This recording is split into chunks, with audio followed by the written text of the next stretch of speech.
Hey, so I want to talk a little bit about ending stigma and how that can save lives. And if you see me looking over, it's because I wrote about it yesterday and I decided that I wanted to talk about it. Well, what is stigma? Stigma, the definition of stigma, is a marked disgrace associated with a particular circumstance, quality, or person. So, I have been struggling with mental health issues for many years. I've dealt with anxiety and depression, and I think the first time I felt really seriously depressed, I was in high school. I I tried to hide it. I don't know if I hid it well, but I might have because I was voted clown. I was voted most talkative. And one year, ironically, I was voted most bubbly. And what I was hiding was self harm. I was hiding an eating disorder. I was hiding depression and anxiety. And though I had wonderful, supportive parents that I was able to confide in, I tried to hide the issues from the outside world because I was worried about the stigma associated with being a person who's mentally ill. Um, so, mental health issues are more common than most of us think. 1 in 5 American adults have experienced a mental health issue, and 1 in 10 young people have experienced a period of major depression. So, if so many of us are dealing with mental health issues, why aren't we talking about it more? Well, I think stigma makes people feel ashamed, and shame keeps people quiet. Shame keeps people in toxic places.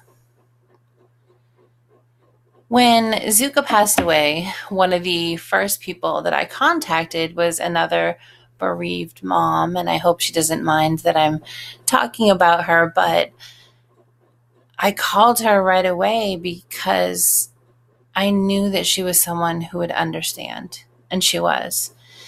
And her family has been a tremendous help to us.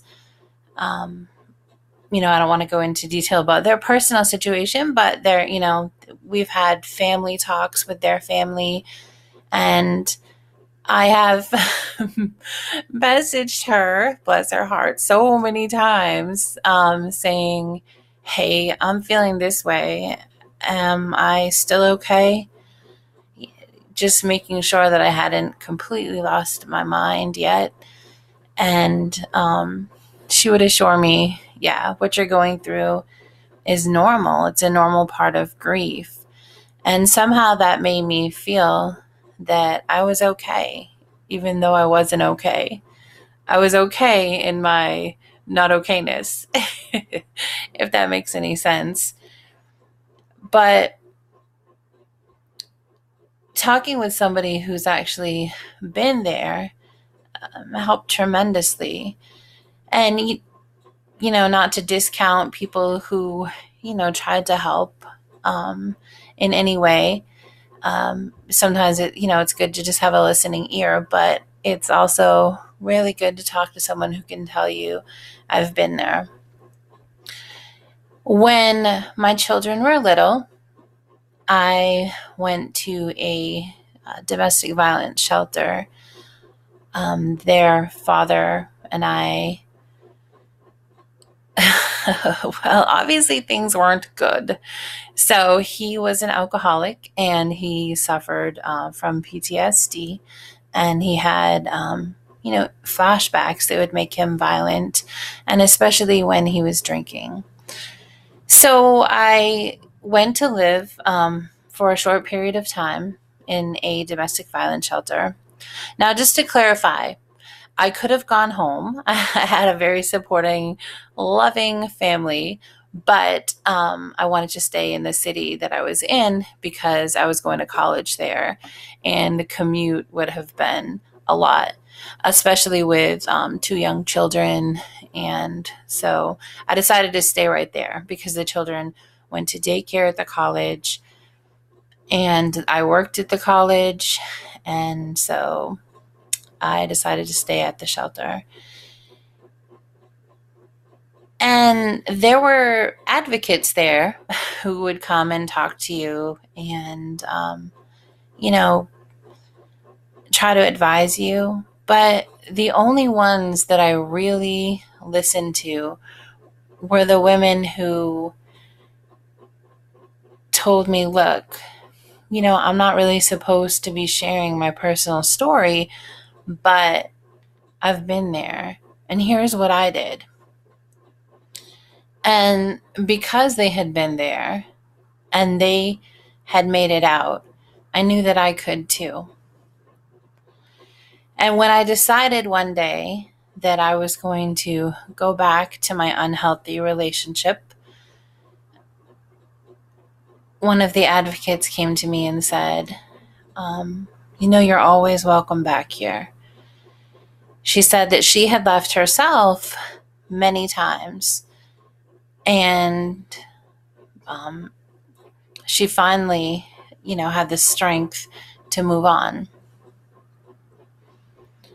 So when the time came that I packed my bags for the final time and was finally able to leave, I felt comfortable going back because of what she had told me. She had been back many times before she was able to leave. And, that was very comforting.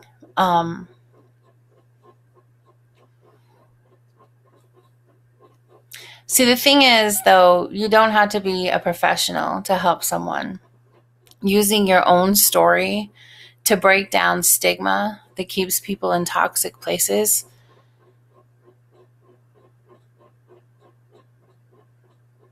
is amazingly helpful. Maybe you've experienced a mental health issue or grief. I think most of us have gone through something. And I'm not asking you to make videos or get up and give speeches or write a book or even announce things publicly on social media. That's not for everyone. And it's definitely not something that's easy to do. But maybe you can go up to one person that you see struggling and just say, "Are you okay?" And maybe if they're going through the same thing, you can share your story. And so they can believe, hey, there is hope.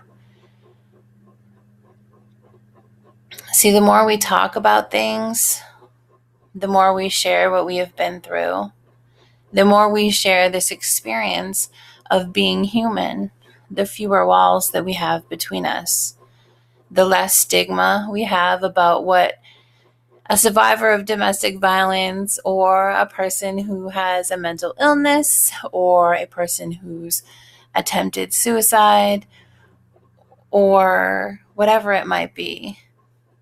The less stigma we have, the less we are alone. So I encourage you today to be kind to one another and to talk. Take care.